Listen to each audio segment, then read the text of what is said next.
Vierge, bonjour à toutes et bonjour à tous, j'espère que tout le monde va très bien. Je suis ravie de vous retrouver pour cette nouvelle vidéo dans laquelle nous allons parler des énergies qui seront peut-être les vôtres pour ce premier semestre donc de l'année 2023.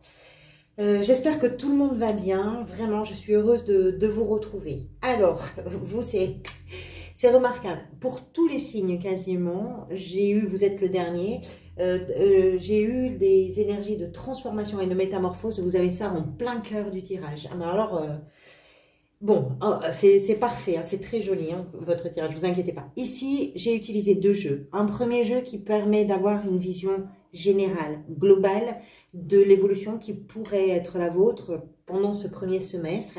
Et ici, un deuxième jeu dont je n'ai utilisé que les arcanes majeurs pour voir mois après mois, de janvier jusqu'à juin, quelles pourraient être les énergies dominantes que vous vous proposerez ou que la vie vous proposera peut-être d'expérimenter. Bien écoutez, on va démarrer tout de suite avec cette carte qui est au cœur du tirage pour vous. La mort qui est vraiment le synonyme de la transformation et de la métamorphose. Votre premier semestre, si ça vous parle, vraiment est basé sur on change tout, mais tout, en profondeur, d'un point de vue personnel, intime, tout. Mais on ne change pas n'importe comment. C'est-à-dire que ce que vous... Je pense... Enfin, c'est très joli, hein, vous avez vraiment un tirage magnifique. Je pense que vos expériences de vie, ce que vous avez traversé jusqu'à cette année, qui va commencer en 2023, je pense que tout ce que vous avez accumulé comme expérience, pas forcément très agréable, c'est quelque chose qui est en train de se terminer. Vous sortez d'un cycle, vous terminez quelque chose, c'est sûr. Mais tout ce que vous avez traversé, tout ce que vous avez vécu, c'est en acceptant que c'est derrière vous, que tout ça est vraiment, allez, on passe à autre chose, on ouvre une nouvelle porte et en acceptant cette idée-là, que vous allez pouvoir vous servir justement de ce qui est terminé pour pouvoir fertiliser le chemin de vie que vous avez à parcourir maintenant. La mort change les choses. La métamorphose implique que l'on se sert de ce qui n'est plus pour que ça devienne quelque chose de nouveau. Rien ne se perd. Tout a une utilité, tout, y compris quand les choses arrivent à leur terme. Quel que soit le domaine qui est concerné, que l'on parle de vous, que l'on parle de vos relations, que l'on parle de vos activités, tout ce que vous avez traversé, là, ça subit un énorme changement. Vous entrez dans quelque chose de nouveau, et pour le meilleur, si ça vous parle. Pourquoi je vous dis pour le meilleur? Vous allez comprendre. Qu'est-ce qui vous a amené vers ça? Alors, il y a autre chose qui me frappe aussi quand même beaucoup dans votre tirage. Vous avez une reine, vous avez un roi, vous avez un deuxième roi, vous avez ici un empereur, vous avez la justice. C'est quelque chose qui est puissant, c'est quelque chose qui est abouti, c'est quelque chose qui est en maîtrise. Je ne sais pas ce que vous avez vécu avant d'en arriver là, mais tout ce que vous avez vécu, c'est quelque chose qui vous a construit et construite, c'est quelque chose qui vous a renforcé, qui vous a probablement amené vers une grande maturité. Allez, qu'est-ce qui vous a amené vers ça? La reine de denier, le roi de coupe, ces deux-là.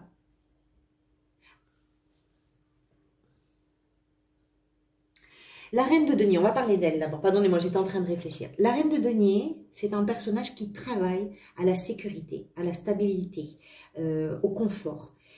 Elle est très concrète, hein. Elle se perd pas en conjecture, c'est factuel, elle est très efficace dans ce qu'elle fait. Ce qui est important, c'est la maison, les enfants, les parents, la famille, les animaux, le territoire, l'activité. Tout doit rouler et elle est très efficace là-dedans. Donc peut-être que vous venez de traverser une longue période, ou une période, pas forcément longue, durant laquelle vous avez travaillé dur pour essayer de stabiliser quelque chose, pour essayer de créer une forme d'abondance, de sécurité dans votre existence, peut-être financière, peut-être professionnelle, ou en tout cas des choses qui sont vraiment importantes pour vous, parce que les deniers représentent ce qui a de la valeur. De vous définir aussi. C'est-à-dire que vous avez travaillé à vous affirmer. Je suis cette personne-là, je fais ces choses-là, ça c'est moi, ça me ressemble. Et vous avez travaillé à stabiliser tout ça. Le roi de coupe qui l'accompagne, alors, nous indique, est-ce que c'est un couple? Peut-être aussi que c'est une histoire de couple, avec des signes de terre ou avec des signes d'eau. Pourquoi pas? Mais, je vais oublier un petit peu ça. Le roi de coupe nous parle de cette maturité émotionnelle qui vous permet peut-être, parce que vous l'avez atteinte, de pouvoir envisager, de transformer les choses. Peut-être que jusque-là, vous étiez dans cette construction, vous étiez dans ce cheminement. Le roi de coupe ne se laisse plus submerger, il accueille ses émotions. Il accueille ses émotions, il accueille les émotions des autres. C'est un guide spirituel, c'est un guide inspirant, c'est votre énergie. C'est-à-dire que vous avez peut-être réussi à maîtriser quelque chose, ou en tout cas à gérer quelque chose, à canaliser d'un point de vue émotionnel ce que vous étiez en train de vivre, tout en construisant votre tranquillité, tout en construisant. Ça, c'est un chemin à la fois concret et spirituel. Spirituel, entendons-nous bien, c'est ce qui se passe à l'intérieur de vous, dans votre petit jardin secret à vous. Spirituel, c'est pas forcément les croyances, mais ça peut être. C'est pas forcément la religion, mais ça peut l'être. C'est pas forcément les liens particuliers avec les mondes invisibles et subtils, mais ça peut l'être. C'est ce qui se passe dans votre jardin secret, dans votre jardin intérieur. Qu'est-ce qui vient vous aider? La justice et le roi d'épée. Là aussi, j'ai deux cartes qui sont venues, comme pour bien signifier que c'est puissant. J'ai deux cartes avec des épées. Ça tranche, ça file droit. Ces deux cartes-là, la justice et le roi, ce sont des cartes qui nous font comprendre que ce qui vient vous aider, c'est votre capacité hors norme pendant ce semestre d'analyser les situations, de les comprendre, de prendre en compte tout ce qui peut être, comment je pourrais dire, rapporté, à côté. Vous avez ce que vous prenez en compte pour vous, mais vous êtes capable de prendre en compte ce qui se passe en face de vous, à côté de vous, de l'autre côté, en face. Ces deux cartes nous expliquent que vous êtes tout à fait capable de prendre des décisions fortes, des décisions éclairées et justes pour transformer quelque chose, pour vous métamorphoser. La justice ramène l'équilibre. Vous créez votre équilibre. La justice nous parle de l'équité, de la vérité. Vous posez votre vérité, vos vérités. J'ai un sentiment d'affirmation de votre personnalité, d'affirmation de vos envies, d'affirmation de vos rêves, d'affirmation de votre identité, d'affirmation de ce qui est important pour vous, de votre affirmation dans vos activités, dans votre gestion des choses, de l'argent, du quotidien, tout ça. Et le roi, c'est aussi cette énergie de décideur. C'est un roi, hein.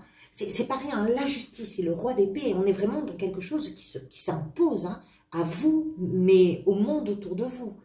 Je pense que vous, là, pendant ce premier semestre, si on veut argumenter en face de vous, il va falloir être très, très fort, très structuré. Il faudra avoir travaillé le sujet, parce que vous êtes d'une pertinence, d'une justesse, vous analysez les choses, mais parfaitement bien. Vous voyez clair, très clair. Et cette clarté d'esprit, vous faites le... J'ai l'impression que vous nettoyez votre esprit de plein de choses et c'est quelque chose qui vous donne une dynamique et un aplomb. Je pense que c'est pas rien. Ce que vous désirez, alors c'est très étonnant parce que là on part carrément dans autre chose. Les épées, ça tranche, ça fait mal, hein. On parle d'armes de guerre quand même, hein. Ça ne veut pas dire que vous partez en guerre, ça veut dire que vous êtes capable, quand il y a besoin, de faire ce qu'il faut. Ce que vous désirez le plus, c'est la 7 de coupe. Les coupes sont associées aux émotions, aux ressentis, à l'amour, aux sentiments.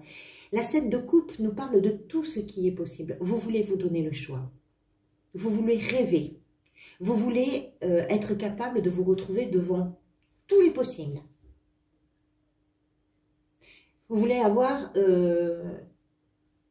tous les jours quelque chose de nouveau à pouvoir envisager, rêver, espérer, désirer. Cette coupe, c'est 7 possibilités, 7 rêves, 7... Alors, 7 ici, peu importe, peut-être que vous, c'est 150, j'en sais rien, peu importe. Ce que nous explique cette carte, c'est que vous avez envie, ce que vous désirez, ce que vous savez trancher, ce que vous savez équilibrer, ce vers quoi vous allez, ce que vous transformez, c'est la possibilité de rêver. C'est la possibilité d'avoir le choix. Vous vous donnez les moyens d'avoir le choix. Après, il vous faudra bien sûr choisir quelle est la meilleure direction, quel est le meilleur choix. Je n'ai strictement aucun doute entre la justice et ce roi d'épée que vous serez absolument capable de faire le bon choix. Mais vous voulez rêver, ça c'est sûr. Et ce vers quoi vous allez, on peut faire difficilement mieux. La 10 de coupe, c'est la carte par excellence de la joie, du bonheur, de la satisfaction, de quelque chose qui remplit. C'est une abondance émotionnelle, la 10 de coupe. La famille va bien, on est dans des liens qui sont forts, qui sont solides, qui sont sincères. On partage, on s'entraide, on est accompli émotionnellement. Avec les gens qu'on aime, avec peu importe, même si vous êtes quelqu'un de seul, vous êtes accompli, vous allez vers un grand sentiment de satisfaction d'un point de vue émotionnel. J'espère que c'est pour vous ce tirage, du fond du cœur.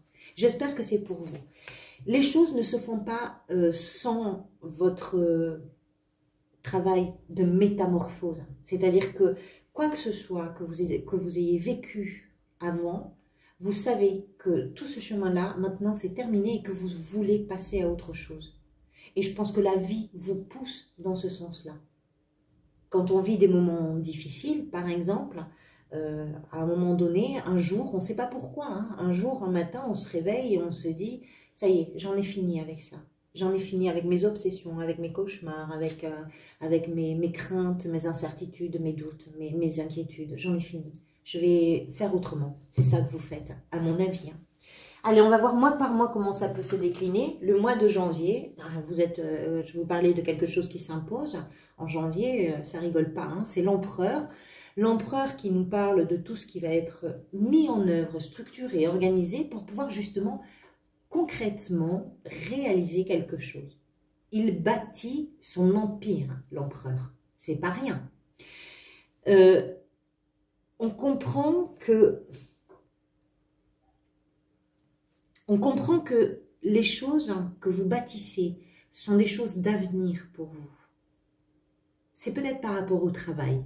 Peut-être que en janvier, le travail a son importance dans votre histoire, dans votre chemin. Parce que cet empereur prend compte non seulement sa vie, mais aussi celle de ses sujets. Il domine, il gouverne un empire. C'est pas tant qu'il domine, c'est qu'il gouverne un empire. Et il est très investi, l'empereur, dans cette responsabilité. Donc, il est très sérieux. Trop, peut-être, peut-être. Mais comme vous êtes dans une énergie de métamorphose, la métamorphose, ça passe aussi par quelque chose qui va être ordonné, qui va être structuré. Vous allez construire votre métamorphose en janvier. Bon, si ça vous parle, peut-être pendant 6 mois. Au mois de février, vous avez la force, la détermination, l'aplomb, l'endurance, la ténacité, le courage, la capacité de vous confronter à vos peurs, à vos inquiétudes, l'affirmation. On verra bien sûr avec les cartes qui sont autour, bien évidemment. Mais c'est quelque chose, la force, au mois de février, qui là aussi s'impose. Vous avez des cartes incroyables. Et c'est pas fini. Hein, et c'est pas fini. La force nous parle de votre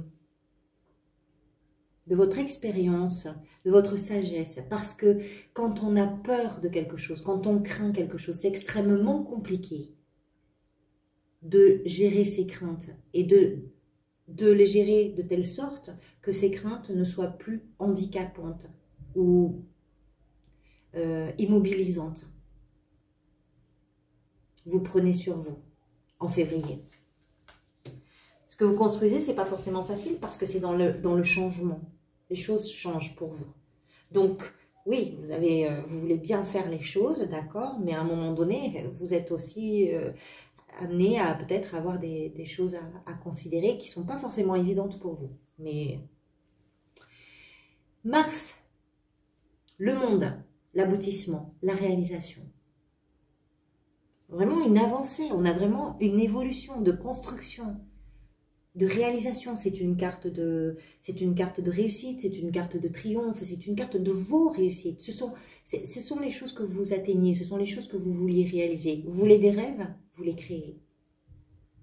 Vous voulez le bonheur, alors vous devez terminer un chapitre de votre existence, vous devez terminer quelque chose, parce que c'est ce qui va vous permettre d'entrer véritablement dans une nouvelle étape. Le monde nous parle de la réalisation dans une sorte d'ensemble. Le monde, c'est un tout.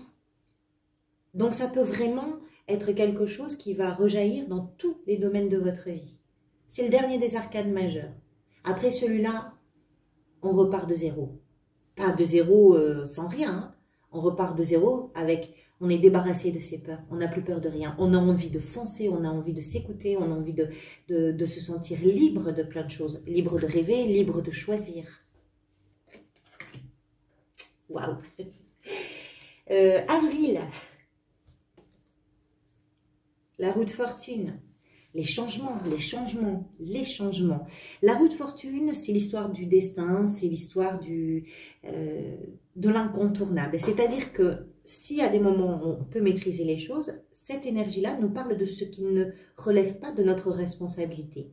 Mais en même temps, quand les changements arrivent dans notre vie, c'est parce qu'ils sont ou bien nécessaires, ou bien logiques, parce que le cycle naturel les amène. La roue de fortune est associée à cette notion de changement, de mouvement, de quelque chose qu'on ne peut pas contourner, et puis elle amène également le petit facteur chance. On verra avec les cartes qui vont autour. La métamorphose à laquelle vous travaillez pendant ce premier semestre pour aller vers votre bonheur va probablement passer par des moments, effectivement, où vous allez être confronté à des choses que vous ne maîtrisez pas. Mais vous avez un aplomb, vous avez une capacité, une maturité, à la fois émotionnelle, intellectuelle, qui vous permet justement d'aller vers ça. Et en plus, je pense que vous savez clairement ce que vous voulez. Votre bonheur à vous, il est aussi dans l'idée d'avoir le choix et de vous sentir libre. Le mois de mai, c'est votre arcane, l'ermite. C'est votre énergie. L'ermite nous parle au mois de mai d'un mois peut-être plus introspectif, durant lequel vous allez prendre le temps de regarder le chemin que vous avez parcouru et d'observer vers où vous voulez aller. L'ermite, il agit comme un phare dans la nuit. Il nous montre la lumière, il nous montre où on doit aller, il nous montre le chemin. Mais le chemin, quand il nous le montre, l'ermite, il le fait avec toute son expérience, toute sa connaissance, tout son savoir. C'est-à-dire que votre histoire vous a permis d'intégrer, de digérer des informations, de prendre le recul qui est nécessaire pour pouvoir envisager la suite avec beaucoup de sagesse. C'est un mois dans lequel vous vous sentirez bien, puisque l'ermite est associé au signe de la Vierge. Et enfin, au mois de juin, le diable. Alors, je me suis posé plein de questions, mais ici, vous avez quand même la 10 de coupe. Le diable peut nous indiquer que ce que vous êtes en train de transformer peut ressurgir peut-être d'une façon ou d'une autre. Ça, c'est tout ce qui a de l'emprise d'un point de vue intellectuel sur vous. C'est-à-dire que c'est ce qui est bloquant, c'est ce qui est paralysant, c'est la mauvaise image de soi, c'est sa dépendance à des personnes, à des relations affectives, à des produits. C'est ce qui nous empêche de rêver. Moi, je pense que au mois de juin particulièrement, vous êtes ce vers quoi vous allez, on l'a vu, c'est la 10 de coupe, c'est-à-dire que vous êtes en train de vous rendre compte peut-être aussi de tout ce qui a été paralysant pour vous d'une façon ou d'une autre, et peut-être que vous êtes en train de tordre le cou à tout ça. On verra bien évidemment avec les cartes qui vont entourer ce diable du mois de juin, mais vous avez un très très beau semestre en perspective si c'est le vôtre en fait, si c'est à vous que ça parle. Voilà pour vous, amis vierges. Merci beaucoup pour vos présences bienveillantes et puis merci pour vos interactions, vos j'aime, vos commentaires, vos abonnements, vraiment du fond du cœur. Merci pour tout ça. Pour ceux qui verraient cette vidéo en fin d'année, je vous souhaite de très belles fêtes de fin d'année. Pour ceux qui la verraient à un autre moment, je vous souhaite un très bon moment. Prenez soin de vous, je vous retrouve bientôt pour d'autres vidéos. Merci pour tout, à bientôt.